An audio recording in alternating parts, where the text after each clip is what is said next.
I'm Jordan Raynor, and this is the Word Before Work.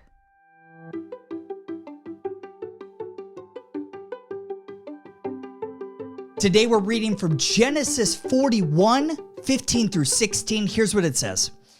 Pharaoh said to Joseph, I had a dream and no one can interpret it. But I've heard it said of you that when you hear a dream, you can interpret it. I cannot do it, Joseph replied to Pharaoh, but God will give Pharaoh the answer he desires.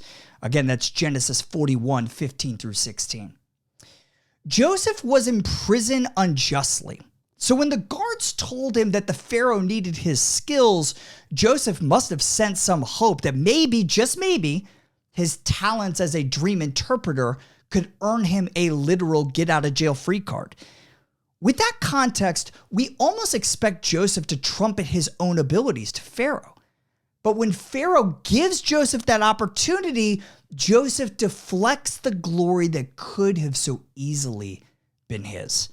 What remarkable humility, even though he was in the fight of his life, where the temptation to glorify himself through his work must have been strong. Joseph recognized that it is God, not us, who produces results through our work, and thus he alone deserves the glory. Ironically, I think it's that humility that led Joseph to be so bold. The biblical text implies that Pharaoh had already asked countless other wise men to interpret his dream before concluding that nobody could do it. But Joseph walks up and essentially says to Pharaoh's request, yeah, no problem. Because Joseph recognized that it was God working through him. He knew that God could use him to do work that others deemed impossible.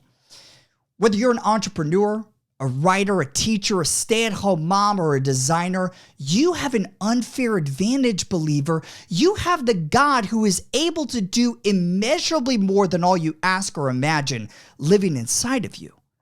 Let that truth inspire you, like Joseph, to boldly take on the problems nobody else will touch, because when you succeed, God alone will get the glory. Today's devotional only scratches the surface of how God's word connects to our work. If you want to go deeper, sign up for my free 20-day devotional called The Word Before Work Foundations at twbwfoundations.com. These email devotionals are designed to help you gain a rich understanding of the biblical narrative of work, how exactly your work matters for eternity, and what those truths mean for how we ought to work today. You can sign up right now, again, for free at twbwfoundations.com.